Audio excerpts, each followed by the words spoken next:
అందరికీ నమస్కారం. Welcome to Telugu wallet. Telugu రాష్ట్రాల్లో లోక్సభ అసెంబ్లీ ఎన్నికల హడావిడి మరింత వేడెక్కింది. 2 రాష్ట్రాల్లో నామినేషన్స్ ప్రక్రియ జరుగుతుంది.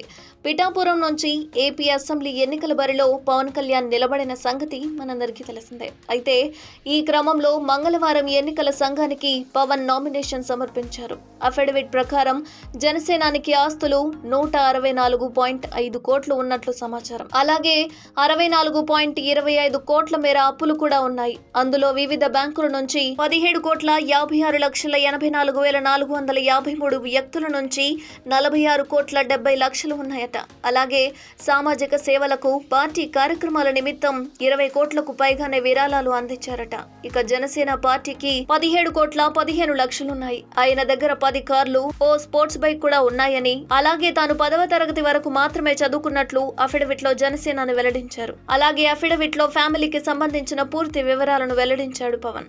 ఫ్యామిలీ విషయానికి వస్తే పవన్ కళ్యాణ్ కు 4 పిల్లలు ఉన్న సంగతి తెలిసిందే. అందులో మాజీ భార్య రేణు దేశాయ్ సంతానం దేశాయ్ అఖీరానందన్, దేశాయ్ ఆద్య, అలాగే అన్న లెజినోవా సంతానం పోలీనా అండ్ జానీ, కొన్నిదల మార్క్ శంకర్. వీరిద్దరూ ఓవర్సీస్ సిటిజన్స్ ఆఫ్ ఇండియా అని అఫిడవిట్ లో పేర్కొన్నారు.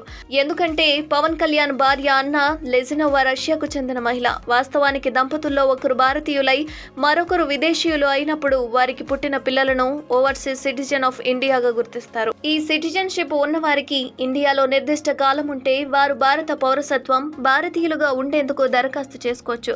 ఓవర్సీస్ సిటిజన్ గా గుర్తింపు పొందిన వారికి భారత్ లో లైఫ్ లాంగ్ వీసా ఇస్తారు. వారు కూడా ఎన్ఆర్ఐల మాదిరిగానే మన దేశంలో ఆర్థిక, విద్యా రంగాలకు సంబంధించిన సదుపాయాలు పొందొచ్చు. కానీ వీరికి ఓటు హక్కు మాత్రం ఉండదు.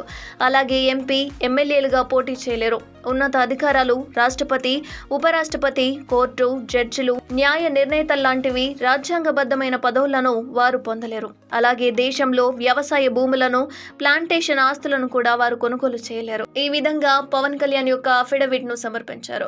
మరిన్ని అప్డేట్స్ కోసం చూస్తూనే ఉండండి తెలుగు వాలెట్.